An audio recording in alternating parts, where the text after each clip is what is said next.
to this, the sixth episode of Chakmah, Choter. This is the story of what should well be the most interesting man in the world. Not of all time, because that honor and distinction falls to David, the king of Israel, who will be returning to be the king of forevermore. And he is the Messiah. He is the Son of God, whose titles were stolen by the writers of the Christian New Testament to create the myth of a man-God in Jesus. Dowd is the actual character, the actual man who fulfilled Pesach Matzon Bakurim in 33 CE, year 4000 Yah. This is perhaps the greatest discovery in all of human history. And yet when I share it with God's people, they yawn. It is a travesty how corrupt, perverted their thinking has become as a result of the rabbis who have made everything about themselves and nothing about Yahweh or his beloved. The story that we're telling was actually written by Dowd. He wrote it 3,000 years ago. And yes, his name is Dowd, not David. There's no V in the text of the Torah, prophets, and Psalms. And the O sound comes from the Wah. So it's Daleth, Wah, Daleth, Dowd. He is God's chosen one, according to God. He is the Messiah that Yahweh anointed 3 times. He is routinely referred to as my Messiah or your Messiah when speaking of his association with Yahweh. He is the only person that Yahweh specifically said, he is my son and I am his father. He is referred to as the firstborn, a Bakor. He is the shepherd. He is the former and returning king. And Dowd has already lived 2 lives, and he will live a 3rd. The great travesty is that all that he achieved, all of his accolades, his due, was stolen by 2 religions.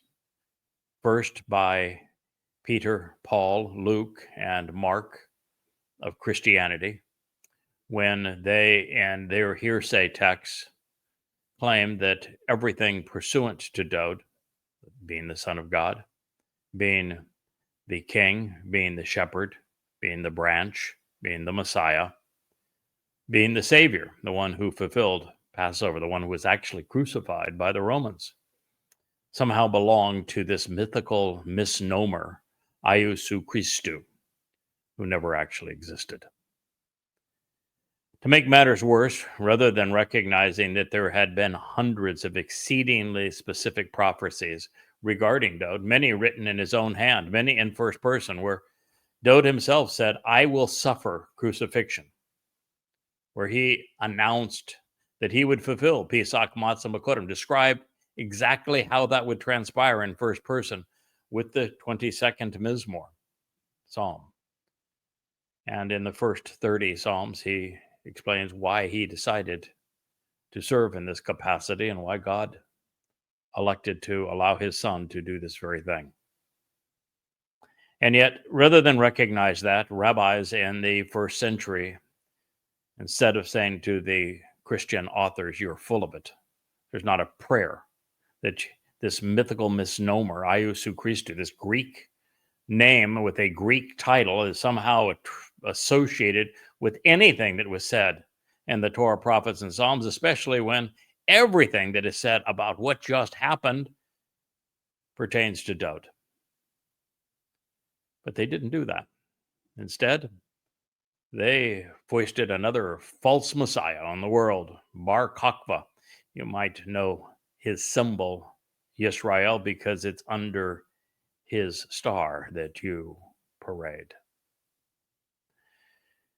It's a great travesty, of course, that this has happened to the greatest man in the world, and it is exceedingly irritating to God. My job is to restore Yahweh's name and his son's acclaim, to an exceedingly thick-headed, stiff-necked audience in Yehuda and Yisrael. It is a very difficult task that I am pursuing because God himself gave up on you. He said, I can't stand you anymore. I'm going to heaven. He told you that in Hosea, saying your religion sickens me. I've tried. I can't get through your sick heads. So I'm just out of here. See you later.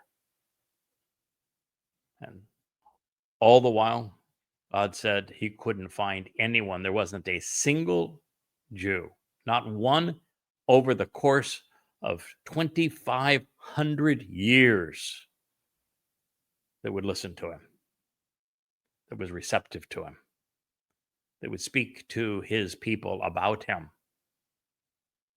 And so God shared many hundreds and hundreds of prophecies about the fact that he would go outside of the tribe to find an Akri, an observant foreigner, whom he would use to do this very thing, to reacquaint his people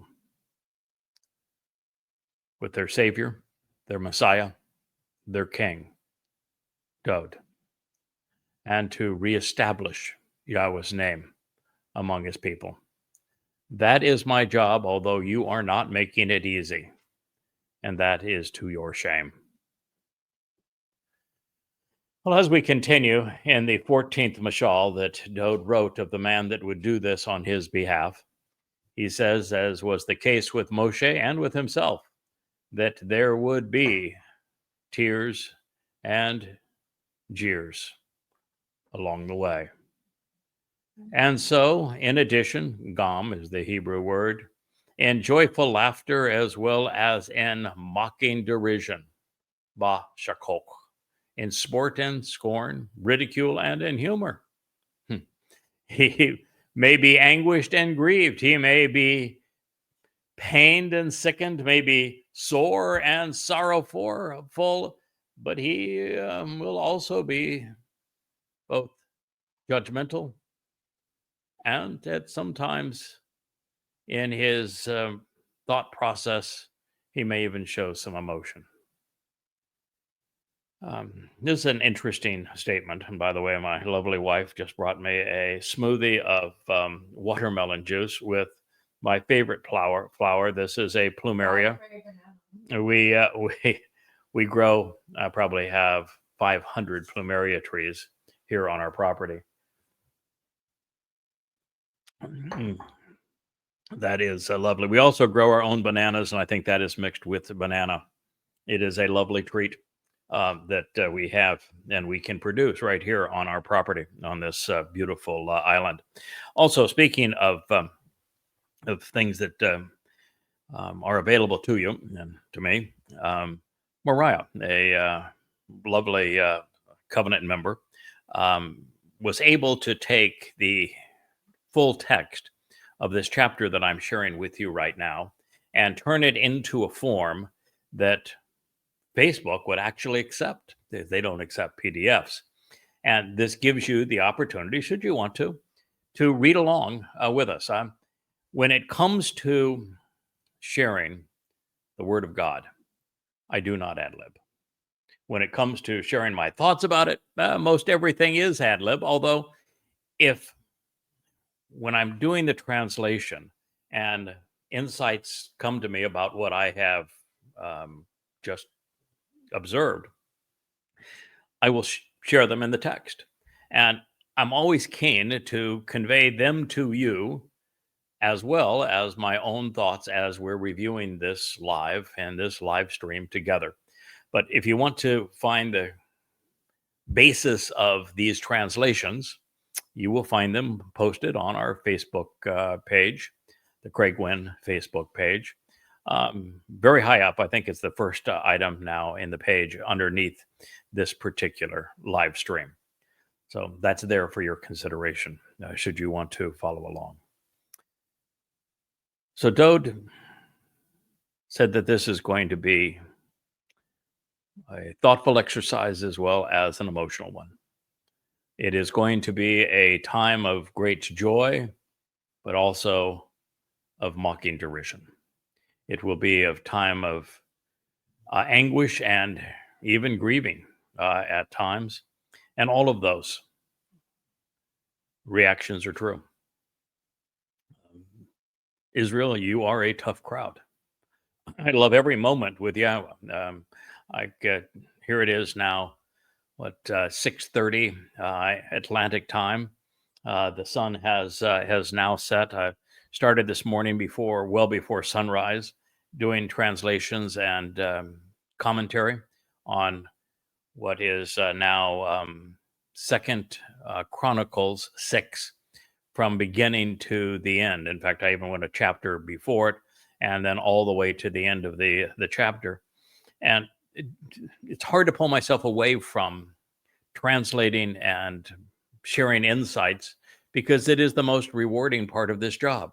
This is the toughest part of the job, where I'm trying to convince you, Yisrael, Jews, to listen, to change. It's the thing that God says, well, he must have said it 1,000 times.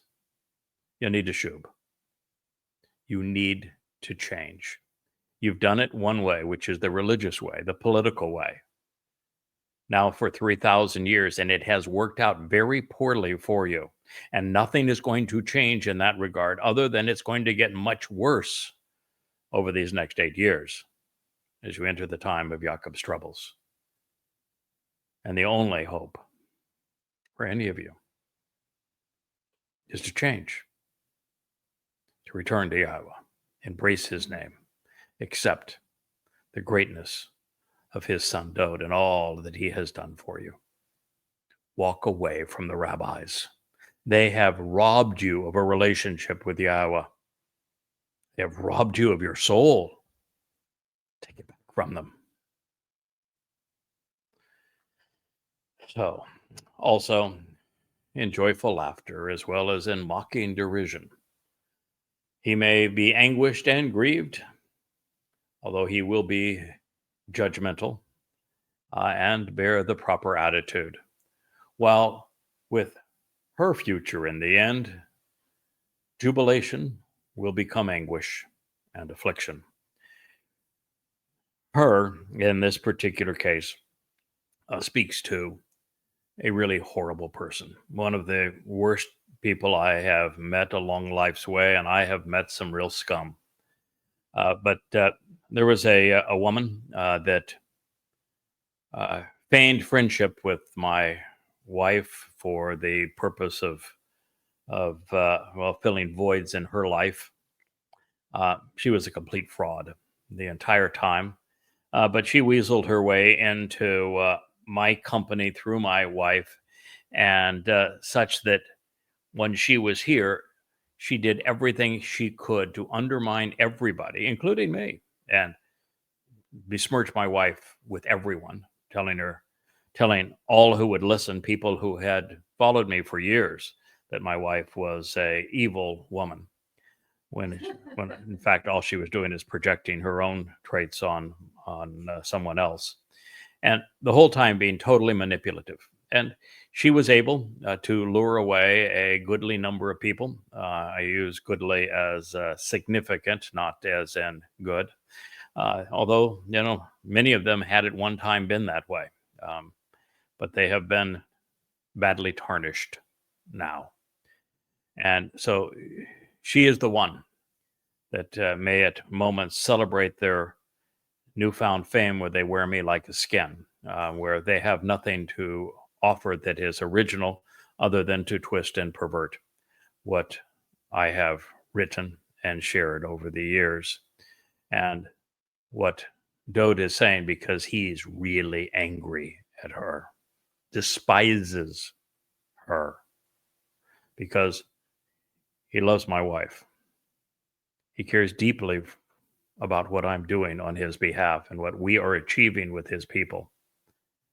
He knows that mine is an arranged marriage between his father, that his father coordinated to bring us together to serve Yisrael, and anything that stands in the way of that.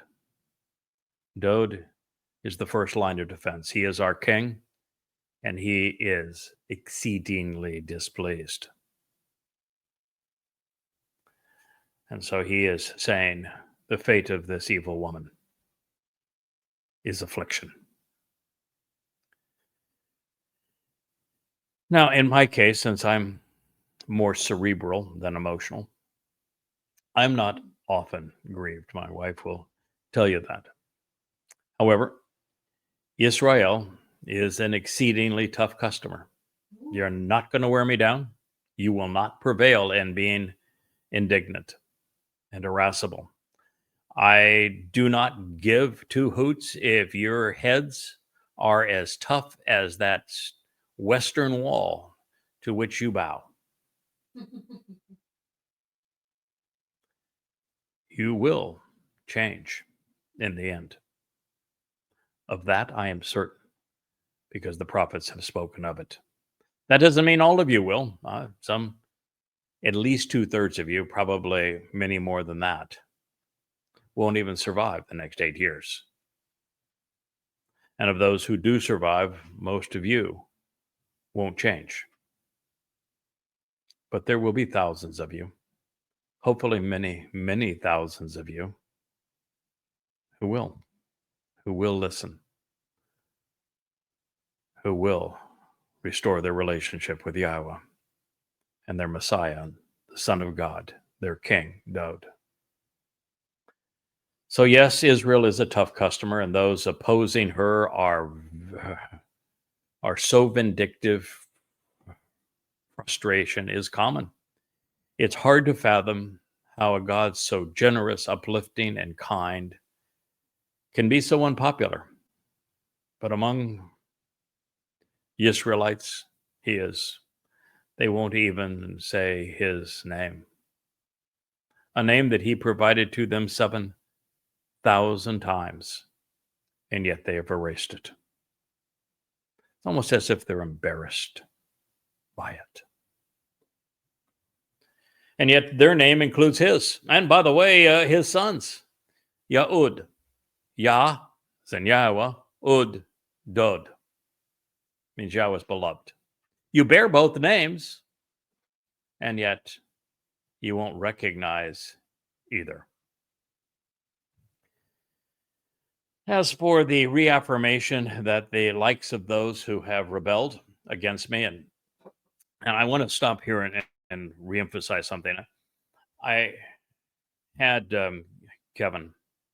I didn't have Kevin. Kevin did this on his own initiative, but he produced a short of a segment I did on fractured families.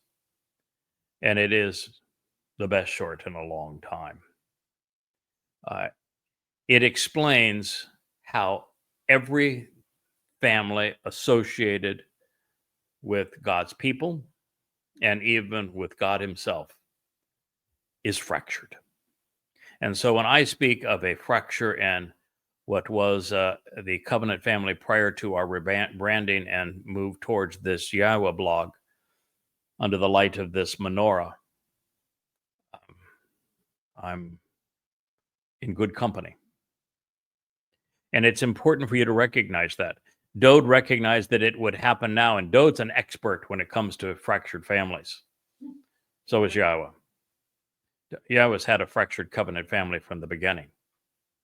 And it is as bad as it could possibly be now. Dode, as I've shared, he had his third-born son kill his firstborn because his firstborn raped his daughter. That's really bad. Then he had his son lead a rebellion, a coup d'etat against him to overthrow his sovereignty. That's really bad. I'm not sure that it gets a whole lot worse as it relates to fractured families than what Dode experienced. Dode was even married to the man who sought to kill him. That's not so good either, is it? Dode had one of the most supportive men in his life that he sent off thinking he would possibly die in a battle because he coveted his wife.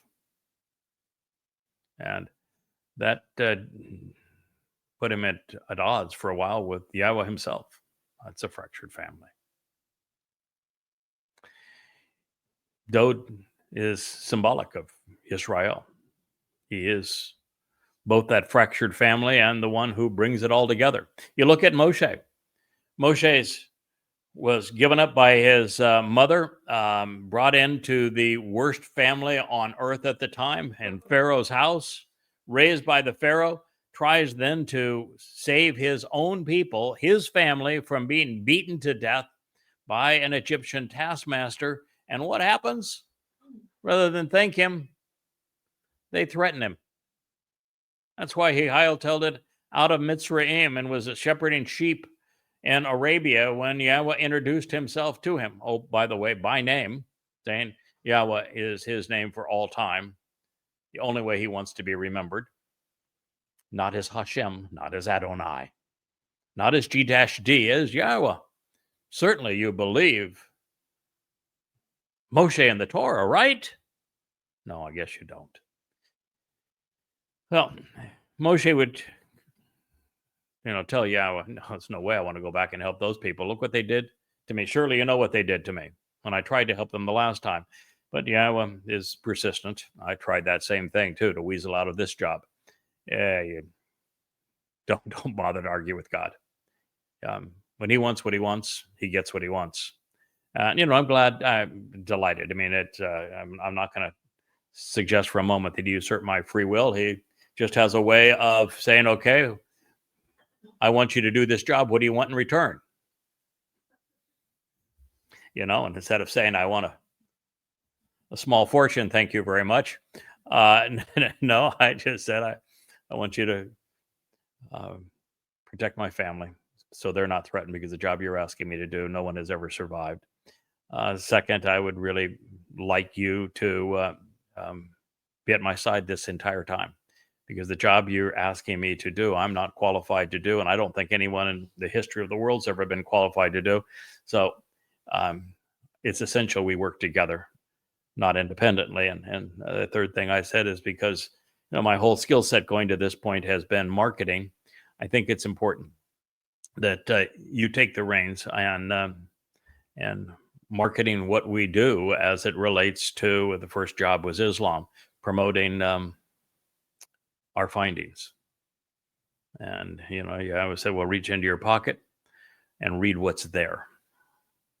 I did, and it was the 91st Psalm, which God promises to do all of those things. And we were off and going at that moment. So Yahweh is good that way. But we're talking about Moshe, and Moshe not only had the children of Israel rebel against him while he was up getting the 10 statements etched in stone and making a golden calf, and then he had his own sister and his brother challenge him where they said, we don't like your wife, and besides that, we think we should also be able to speak for God. And God set them in their place. But it was a week later, they were at the waters of Meribah and had a meltdown again. And they had the meltdown when they sent the spies in to look at the land. And it was just one series of annoying things after another. Fractured families. That is the nature of the covenant from beginning to end. So when I say that, and Dod sees that we suffered in this regard, it is necessary. It isn't a sign of failure. It's a sign of success. Look at Hosea. He was asked to marry a temple prostitute so that he would have empathy with God for trying to develop a relationship with Israel, the adulterous woman. You can't do this job and speak for Yahweh as his pay, as his coal voice, his mouth and voice, unless you have empathy for him. You got to know what he was up against, why he's so frustrated with his people. And so that is the reason why we had the rebellion. And quite frankly, Yahweh wanted to upgrade and change. the team and change our approach, which is what we did, and got rid of some it turned out to be some really nasty people. Not all of them were really nasty, but certainly the ringleaders were. So this is a reaffirmation that the likes of those who indeed rebelled against our mission are going to end up being anguished and afflicted in the end. And this is not because of me, and that we have a new and improved team and have moved well past them. I suspect this is because of Yahweh and Todd. Our collaboration is essential to the rehabilitation of their relationship with Israel, and that any disruption in that by someone is going to be greeted with extreme disdain. Frankly, the disposition of the covenant and the planet are riding on our success. So Father and Son are not inclined to overlook any obstacle thrown in our way, and they were relentless with obstacles. What follows is absolutely true, and it has been so from the beginning. Because of his conduct and path, he will be continually satisfied, turning away in judgment, disposition, and determination. Because concerning him, Ish Tob, he is a proper, productive, and good man. Well, there's a shout out. This is Proverbs 14:14, the shout out from my king and from our God. It's nice to receive a whoop whoop or an attaboy every now and again. As I say, it's a tough job. I love the job. I wouldn't trade it for anything in the world, nor would God allow me to do so at this time, because there really aren't any replacement players at this point. But nonetheless, it's saying that it is because of the conduct that I have manifest all the way along this journey, and it has been a journey of discovery, that I have been continuously satisfied in turning away, being judgmental, using great determination. When somebody proved to be unreliable, disloyal, unfaithful,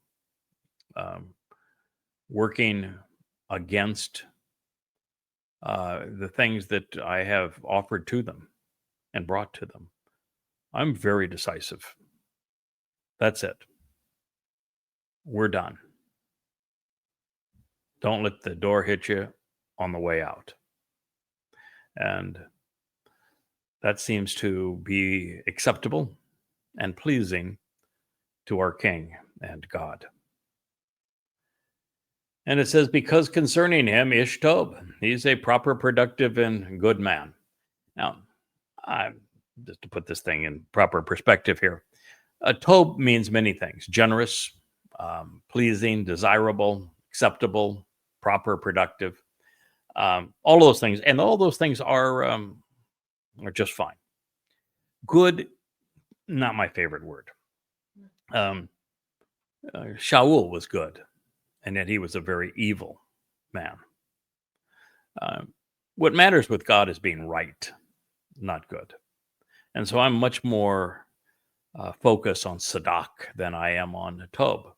But to be productive in bringing Yisrael back home and cultivating the Shabuah and Towrah harvest, and even laying down my life as the Adamah Parah on Towrah for the benefit of the adulterous woman and Israel's groom, which will be Dod, her king. That is a good thing to do. It's a productive, prosperous thing to do. And so I will take the attaboy up to the point of Good's not so good, not in Yahweh's parlance. It's much better to be right.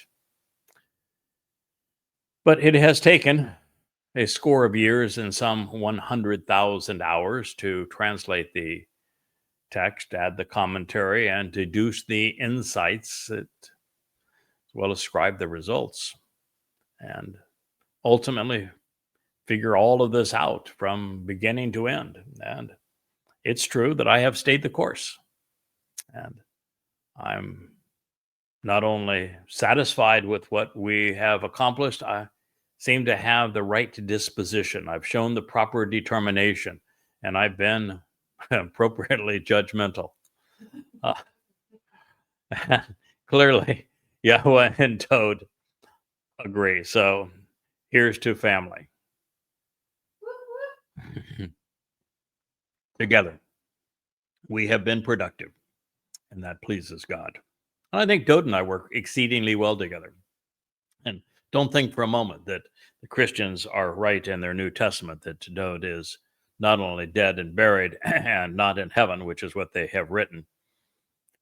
Toad is the right hand of God. Toad is his beloved son. Toad is the doorway that opens heaven's door. Toad is the very means for us to be part of God's family. Now, to be serviceable to Yahweh, we begin with more than just an open and receptive mind, but that's a good start. We must also show a willingness to purge the culture of religion and politics and then go where the facts lead. I would say that during my first, at least 10 years of doing this, that every month or so, I would find another aspect of my religious past being shed. Those of you who are listening that are Israelites that are enveloped in that culture and the society tarnished by the religion and politics of Israel, the long history, you're going to find that it will take years to shed all of the lies that you have accepted as true. And there are literally thousands of them. And that was my challenge initially, is letting go of the deceptions. And not that I didn't want to let go of them. You don't even know that they're wrong. You could start with something as simple as, well, there's a Bible. Is that a legitimate term? No, it means with the Lord. It is the means of being confused by intermixing truth and lies. It's a terrible term. It's based on Babel, the very thing that God's asking us to walk away from. There is this thing called a New Testament, and it makes all sorts of claims, and yet it's false from beginning to end. It's a horrible anti-Semitic book that dehumanizes Jews, accuses them of all manner of things that just are not true, and then it foists a completely false counterfeit in place of the most important man who ever lived, the Son of God, David. It even turns this fake man into a god, which is just ludicrous. First of all, it takes a title that is not really a prophetic title at all. Messiah. Messiah is a title that says that God anointed David so that he was prepared, equipped, and authorized to do the jobs that needed to be done. It isn't in his top 20 most important titles. And so it takes this one that really isn't a prophetic title at all and gloms onto it, giving it a Greek spin. And then it pretends that a man who made up out of thin air, but that would have absolutely none of the prerequisites that's necessary to serve in this role, is projected in it as identity theft of David. And on top of all that, it robs God's son of everything he achieved. And then it goes so far as to call a man God. There is no place where God says that a man is God. I mean, the only suggestion of that is in the 89th Mizmor, where Yahweh is waxing poetic about his son. I mean, the entire 89th Mizmor is, Dod is my son, I am his father, he is the Messiah, he is the King of Kings. It's his throne and his house. That oh, here's the Wookiee. Well, hello there, Wookiee. Well, let's say hello to the people there, Wookiee. Okay, well, all right. Now Asher wants up here too. Oh my. Yes, they all my sleeve is being pulled on by my Labrador, whose name is Asher, and of course this is Wookiee, whose tail is now in my drink. And you think this is an easy job? As I was saying, and it's it's tough to keep your concentration at moments like this when you're having a tail like that wagged in your face. Is that the only mention of a person having godly characteristics is only once, and it is in Yahweh's song where he wrote the lyrics to his son Dod. So it only applies to one person, Dod. Dod is mentioned throughout the Mizmor. Dod is called every positive thing you could possibly call a human being throughout the Mizmor, and in it, when it talks about Dod returning with Yahweh, it says that he will be as brilliant as the sun, and that he will be essentially Elyon. And Elyon is a godly term. It is used by God himself to describe who he is, which is to say that the purpose of the covenant that Dod made available to us by fulfilling Pesach, Matzah, and Bakurim is to transform us from this physical beings stuck in the ordinary flow of time that degrade with time in these bodies to being essentially like light, energy-based, brilliant as the sun, like God in the sense that he's a spiritual being, Elyon. And so what it does is completely destroy the Christian myth, because rather than Dod as a man being God, it is Dod returning as the son and the king of the universe, as God's right hand, being ever more like him without a body. God does not have a body.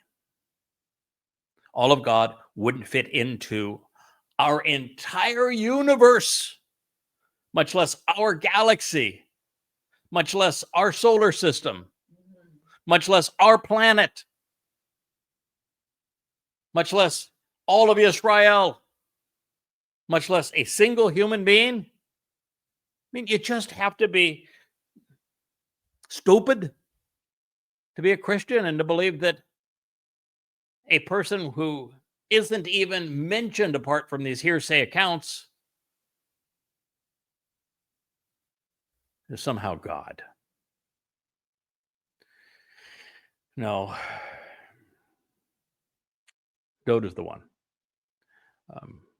This Mizmor he wrote about me because I'm the first person in 3,000 years to explain, well, let's be fair, 2,500 years, because Yeshaya knew a lot about Dod. So did Zechariah, so did Yoel, so did Malachi.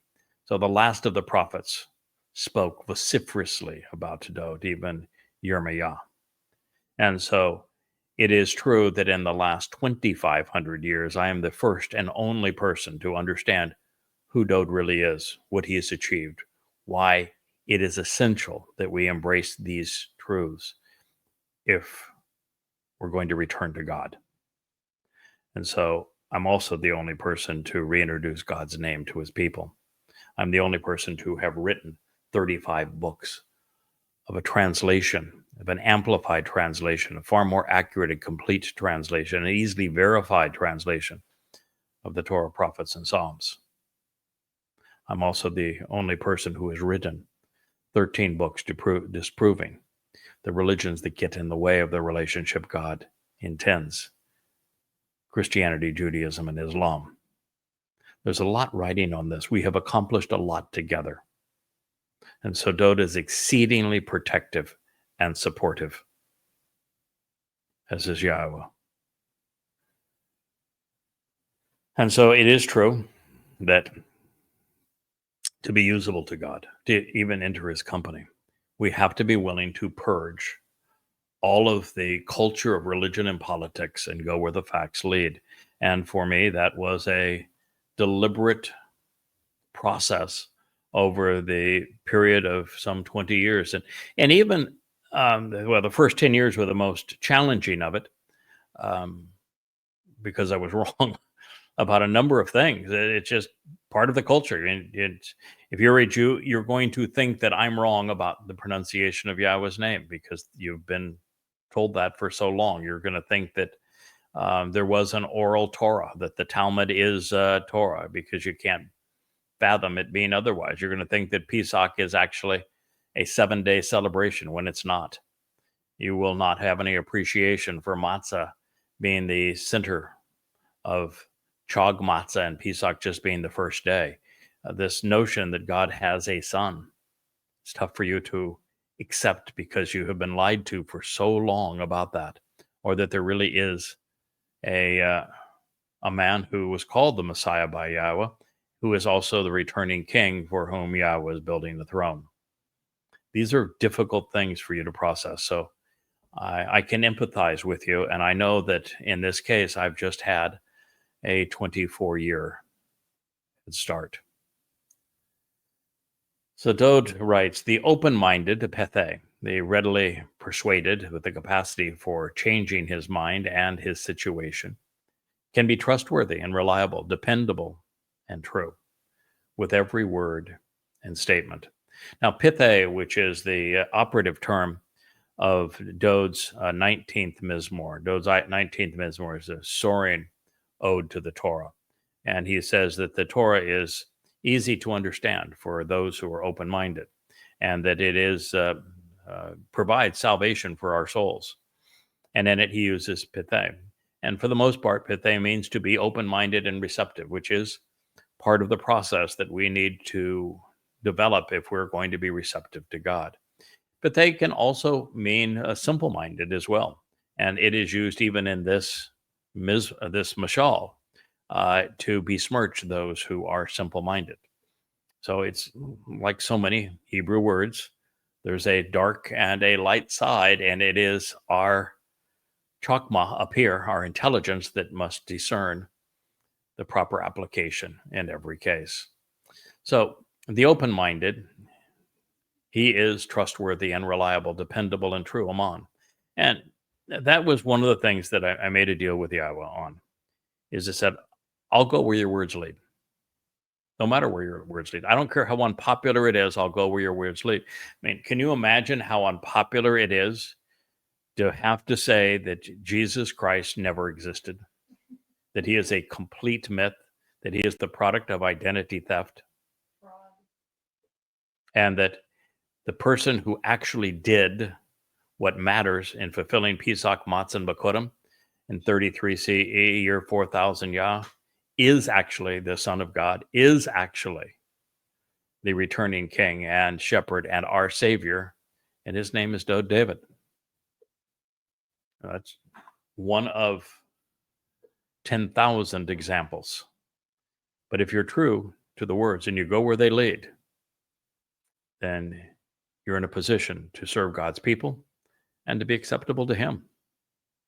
And this says that because of my willingness to be open and receptive to what God said through his prophets, I would not only be trustworthy and reliable, dependable and true, but with every word and statement, la kol dabar. And for those who know me, there have been lots of them. I have never been accused of being shy when it comes to using words. And so Arum, the productive, the prudent, and the discerning, the sensible and disciplined, the perceptive and judicious, makes the proper connections to understand, bien. And he then considers, perceives, and distinguishes the relevant associations to comprehend the direction of his steps and his stance, la ashur, hue, of his path and conduct. This is Mashal, Word Pictures, 14:15. Chakmah, which is intelligence, wisdom, discernment, is framed by both Arum and Bien. Arun is this ability to be prudent, to be discriminating, to be sensible, to be disciplined in your approach to learning and comprehension, to be very perceptive and judicious, judgmental with regard to what you're seeing and reading. You got to know where to look and then how to be discriminating on what's true and what is not, and how things relate to one another. But ultimately, while knowledge replaces faith, where there is knowing, there is no believing. Where there is no knowing, there is only believing. And so it is knowing, Yada, that provides this foundation to know and therefore no longer believe. But the ultimate goal is to be in, and to Arun, to be in, to be disciplined in one's thinking and perceptive and judgmental, so that you can be in, make the proper connections to understand. Bien is the most powerful force in the universe, understanding. And it is that understanding that directs the steps of the Chakmah Choter. Throughout it all, I have tried to remain consistent in my approach to Yahowah's testimony, such that the result is trustworthy and reliable. Now, that does not mean that all 400,000 statements that I have made over the years are perfect in their inception, complete and unalterable, but that as I have learned, they have become more so. We have evolved, we have grown in our knowledge of God. In fact, this YAHOWAH blog could not begin until we reached a point where these books, 35 of them, had been written, and that I embodied the sum total of the knowledge and understanding that is contained in them, because I wrote them, but that the entire picture finally fit together, and we knew all of the most important things that God wanted to share with his people. And it was only then that it was appropriate, where God said, young man, you've written enough. One more book isn't going to change much. What I want you to do is start speaking directly to my people. And that's when we started the YAHOWAH blog. And you don't want to do this. You don't want to turn the camera on and live stream on YouTube, Facebook, and X, unless you're prepared. There's no editing here. There's no do-overs. This is all based upon what we have learned, and God wants us to share. What I have discovered over the years is that you need to trust the process. And when you witness to what you have learned, when you are diligent and steadfast in your procedures for studying and translating and commenting on the testimony of YAHOWAH, and when you seek the connections, the common denominators, which lead from knowing to understanding, then insights become common. And many of them are profound. Now, earlier, I had correctly stated that we were evaluating the third of 4 times that was on a previous program, but nonetheless true, that Chakmah, Chakham, and Chakmoth appeared in the text of the Mashal. That I, at least the portions of it that I had previously contemplated. There would be several more. And this is definitely the Chakmah Choter of word pictures that Dode is drawing. And I would dare say that while Yada and Bien are my favorite Hebrew words, I relish knowing and understanding, Dode appears to be Chakmah, wisdom, intellect. He wields this word commonly and weaves it through his mashal and his mizmor, but particularly his mashal, which are word pictures about his life as the son in the covenant family. He writes the Chakam, the wise and circumspect one, the one who knows and is discerning with intellectual discipline, who learns and then teaches wisely. He is respectful and he is inspiring. Yare.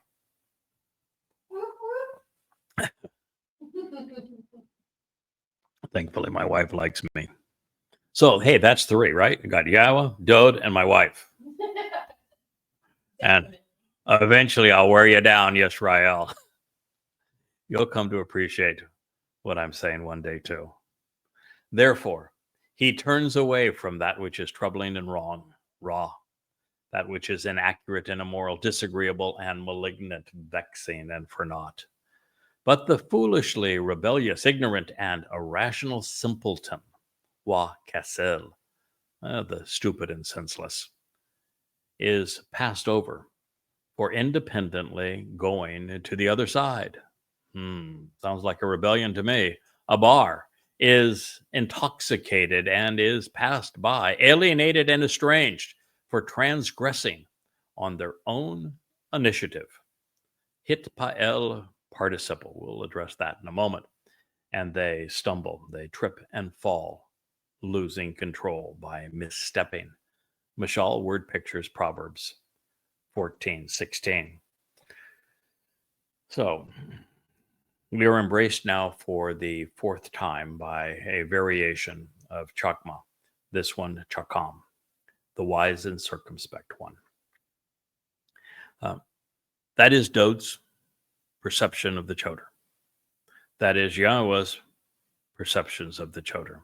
Now, the difference between Dode's perceptions and Yahowah's, because all of these mashal that Dode wrote were inspired by his father Yahowah, is that Dode recognizes, as a prophet, he was brought forward in time. He recognizes the intelligence that is required to figure out what he achieved, who he is, and what he's due, as well as to figure out the proper pronunciation of Yahweh's name, to properly identify the terms and conditions and the benefits associated with the Bereth covenant, to know how they're enabled through the Mikre invitations to meet with God, to put together the timeline from beginning to end, to understand God's entire story. And that's all neat and everything. And we did those things together. Yeah, it's pretty cool. The only person in human history to ever do them. So I would say that's probably be an attaboy. Might get a gold star for that. Who knows? Well, I don't want a gold star. That sounds a little Bar Kokhba to me. Anyway, Yahowah, of course, stacked the deck. He gave the Choter, and he explains this in Yeshayah, the 11th chapter, with seven spirits. And they're the ones that make the Choter Chakmah. They're the ones that provide the Choter with Bien, understanding. They're the ones that give the Choter Dayat knowledge. And then there's, of course, the ability to convey this wisely and provide sound counsel about the entire picture.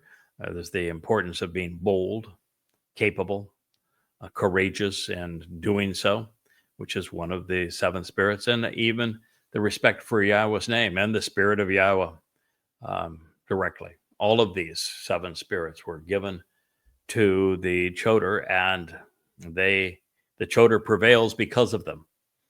So yes, the Choter is, as Dode has said, wise. He is circumspect. He is discerning. He is intellectual. All of these things are true. And he is respectful of Yahweh, and he is inspiring pertaining to him. All those things are true, partly because of God chose a person who had some aptitude in these areas, but mostly because God provided what he has never done for anyone else, his seven Ruach, to make this possible. And what I want to emphasize here is that God didn't do this for me. He did it for you.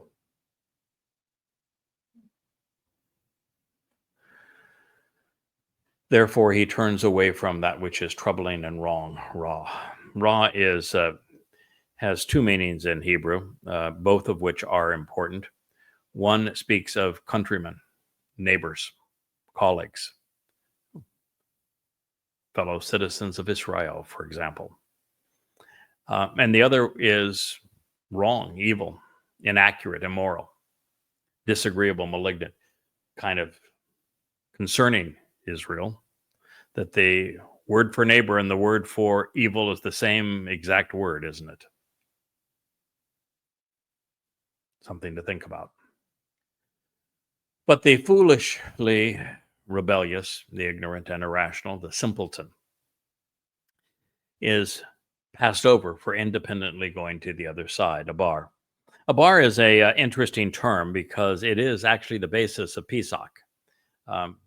It is its actionable root. And in this case, you have the Yahweh saying that if you celebrate Pesach correctly, what you're doing is opening the doorway to life. And it was about sparing the lives of the firstborn of the children of Israel while taking the firstborn of Mitzrayim.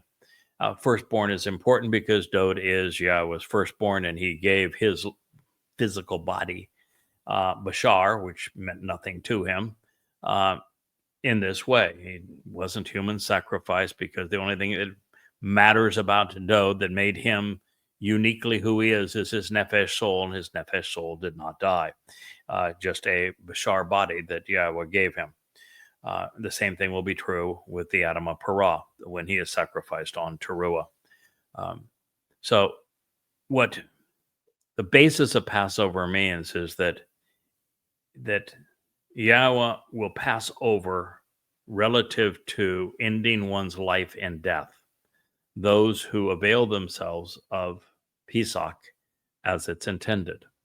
And so a bar means to go to the other side, to be even alienated from. And since it's death, you want to be alienated from death. You want to be estranged from dying.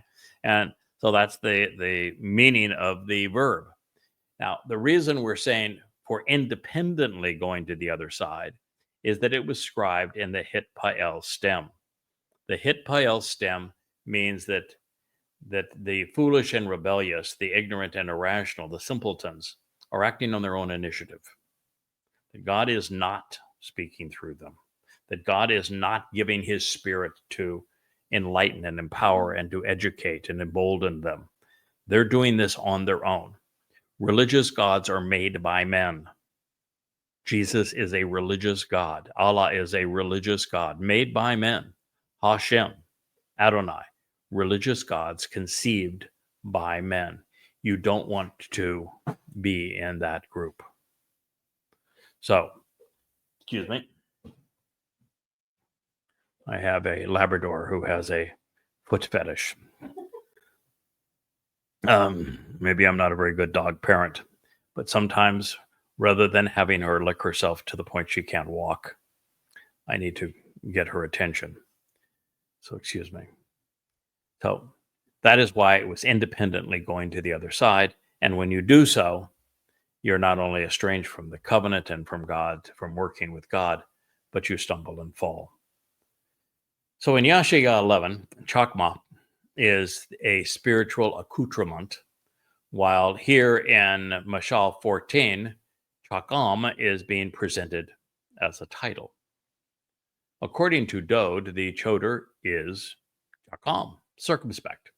He is the circumspect one who is intellectually disciplined.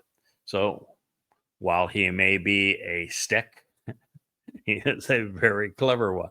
I'm laughing because Choter is a stem off the main branch. It is a sucker that gives life to the fallen stump that is Israel. It is the rod of divine judgment. But, at the very basis of it, God picks terms while descriptive can also just be mundane. And while stems bring new life and are productive and fruitful, this one is also a stick. In fact, Yashaya uses the stick nature of the Choter to beat the olive tree for that final gleaning on Towrah, which is how olives are harvested in the final gleaning. It's actually struck with a stick. So although the Choter may be a stick, he is a clever one. And as a result, I have become a wellspring of insights. I have shared thousands upon thousands of previously unheralded, unknown revelations about God and his story and his son through these books that sit behind me and now is part of the YAHOWAH blog. I have revealed more insights about God than anyone in human history, and that would even include Moshe, Dode, and Yashaya. Now, I'm in a different position than they're in, which is what makes this possible. I'm not claiming to be better than them. I'm just telling you I'm in a different position. First, I have everything that they have written to build upon, which they didn't. And that is a huge advantage. Second, I have been afforded 100% of my time without any distractions now for 24 years to bring this to you, which they had lives and other things they had to deal with. And most importantly, I have been given the seven Ruach of YAHOWAH to make this possible. But collectively, in these books, if you'll read them, in these programs, if you'll listen to them, I reveal more unique insights about God than anyone in human history. Not only telling you who God is, but also emphatically telling you who he is not, including Jesus Christ and Allah and Hashem. For the first 10 years that I served YAHOWAH in this capacity, I was, challenged by unlearning Christian, political, and conspiratorial platitudes. At the same pace that I was absorbing new information, it was both of these two things working together. I was learning and I was disgorging. Now it's about 99.999% learning and about 0.0001 eliminating. If you're a newbie, as a Israelite, as a Yehudim, as a Jew, a Yehud, somebody who has been overtly political and religious that has realized that, that's not so good. I need to walk away from those things and I want to follow in the footsteps of YAHOWAH. You have an enormous amount to purge before the truth will all resonate with you. And so just be patient with yourself as you go through the process. Every year after the first 10, there was less and less to scrub from my memory banks as insights from Yahowah flooded in to take their place. And today, there is very little left to turn away from, while divine knowledge and understanding is well entrenched and cataloged in the various places of my brain, ready to be recalled. And it is, at least it should be obvious, to all who study the lives and the lyrics of our King Dode, as his insights are presented throughout his Mizmor and Mashal, Psalms and Proverbs, like this one, the 14th Mashal, that he is an exceedingly quick study with a capacity for profound revelation and articulate presentation. We're studying the words of probably the wisest man who ever lived and the most articulate, and the man who knew Yahowah better than any. And this may be why he suffers fools so poorly, and he does. He sees them as stumbling blocks to progress in our relationship with his Father.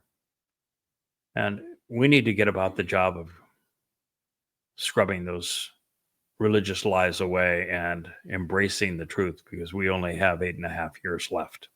And then we have all eternity to enjoy just the magnificence of being in God's presence, working with him, learning from him, enjoying exploring the universe with him. But we have 8.5 years now that we need to be attentive to this, focused on this. And in this regard, abar is an insightful term because it is the verbal root of Passover, which is the first of the 4 mikre that are fulfilled. The first 3, of course, that Dode fulfilled. And he, by fulfilling Pesach, Matzah, and Bakurim, enabled the 4th in Shabuah. Shabuah is a Bakurim harvest. Now, this is not only something that the Choter was the first and only person to discern in thousands of years, making it perhaps the greatest discovery in human history, pursuant to God. Once he realized this, then proved it, and began sharing it openly, our relationship became exceedingly important to King Dode, because I was reestablishing him in his rightful place. And that is essential, because if he is not established in his rightful place as the one who fulfilled Pesach, Matzah, and Bakurim, the one who is returning, then there is no return. It's all for naught. This isn't a nicety, it is a necessity. Now, there is a difference between being judgmental and being quick-tempered. As in the case presented throughout Dode's Mizmor, he is relentless in his attacks on lesser men with bogus opinions. But rather than being rash, his denunciations are well-conceived and thoroughly developed. In this regard, I've tried to emulate my king, such that I'm quick to judge and then methodical in my case against the religious and political who are working against us. Well, that's the reason why Twistianity is 5 volumes, 3,500 pages. That is why my expose denouncing Allah and Muhammad and Islam, proving that they are frauds in their own words, is 5 volumes and 4,200 pages of evidence and reason. The 3 books I have written to disprove Judaism are thick tomes. I am judicious. I am voluminous. I am methodical when it comes to using evidence and reason to clear the path for you to know God without all of the religious clutter. Now, Dode's opening statement Looks like he's been looking over my shoulder as I survey the hostile posts on X. Boy, am I ever glad that Israelites prefer Facebook 3-1 over X, because Facebook has become exceedingly congenial, a wonderful home to celebrate the covenant with our family and with our God. X, of course, is a veritable cesspool. But since X is the marketplace of news today, both fake and true, I need to be in both places. And it is a repository of ignorance and vengeance on X. And yet it is one of the venues that we must use to reach God's people and to defend them against their foes, particularly now with this horrible alliance between progressives and Muslims. This will be our last statement on this program. The quick-tempered and rash individual who was of diminutive stature, katsir, the easily provoked and weak-minded who is morally and mentally incapacitated, who is readily inflamed and easily angered, who is irritated, displeased, and hostile, engaging in acts, performing and engaging like an idiot, lacking understanding, and who is quarrelsome, is not something that God wants in his company. So the quick-tempered and rash individual who is of diminutive status, who is readily inflamed and angry, is like an idiot, lacking understanding, and is quarrelsome. And so the man of mazima, discretion, by contrast, of conclusions, of deliberations and decisions, mazima, of reasoned judgment and sound considerations and rational counsel, is, of course, going to be loathed and detested, intensely disliked and shunned. Shana, he is abhorred in hostile fashion and abandoned by those who slight him. Boy, is that the world of X. Mashal Word Pictures, 1417. Now, by the way, I'm not trying to completely discourage you from going to X. I need you at X. If you are supportive of Israel, we need you at X. Because we must become a more potent and powerful unified voice against the progressives and Muslims who want to destroy Israel and perpetrate genocide on God's people. So it is important that you're there. And it's important that you know that if you're there, the rash simpletons, the progressives who without hypocrisy and ignorance who would have nothing to say, the Muslims without rage and hate would have nothing to offer, that they are going to be exceedingly angry. They're going to do everything they can to thwart you. But let me tell you something, Israel. If you're a Israelite and you're listening to these words and you decide to do what my wife has done, what my good friend Dr. Jeff, who I have known for 20 some odd years now, did. He is Jewish. And when he started to embrace Yahweh's name, the truth about the covenant and the Moed Mikre, truth about the Torah and the prophets, he was attacked by the rabbis. They were vicious towards him because that is a kink in their armor. And they will do everything to make that person's life miserable so that no one else would dare speak against them. It's the same approach that the Roman Catholic Church took to those who challenged their authority. It's ubiquitous amongst the religious. The Christians do it too. And so you need to know that speaking up for God is very unpopular. And that being an idiot today, well, they're a dime a dozen. And the idiots don't like people who speak honestly and who use evidence and reason. So You need to be aware that this is the reaction you're going to get, and you should embrace it. I do. So reasoned conclusions, erudite assessments are hardly the rage on social media. The algorithms and participants prefer inverting reality and peppering the resulting drivel with F-bombs and Nazi references because that is the surest way to tantalize fellow zombies. So I decided to get snarky, and I told Xerites, since I haven't lost enough followers today by sharing the truth, I thought it was time to further annoy the religious and political with this post. I do something like that every week, sometimes more often, just because it's really the only way to bear the hideousness of the environment. But again, I know I'm painting it as a nasty picture. And if you're a rational person, you're going to not like it there, but we need you there. We really need you there. We need you to do more than just react with us on YouTube and on Facebook.